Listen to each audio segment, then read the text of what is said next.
हमारी माताओं का सबसे बड़ा दायित्व है कि अपनी बेटियों को इन विधर्मियों के बारे में बताएं।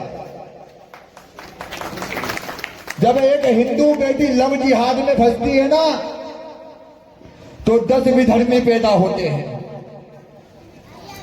तो अभी भी समय है आप लोगों के पास जागृत होने का।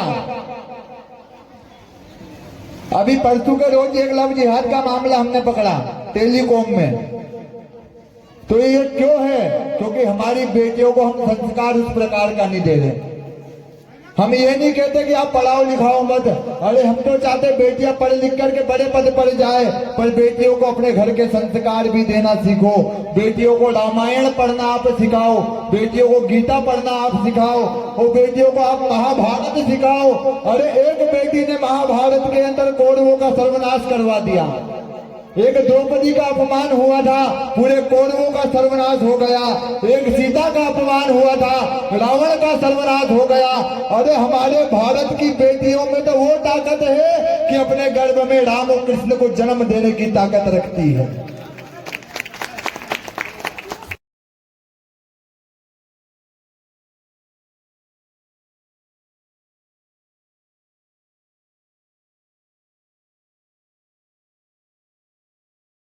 हमारी माताओं का सबसे बड़ा दायित्व है कि अपनी बेटियों को इन विधर्मियों के बारे में बताएं। जब एक हिंदू बेटी लव जिहाद में फंसती है ना, तो 10 विधर्मी पैदा होते हैं। तो अभी भी समय है आप लोगों के पास जागृत होने का।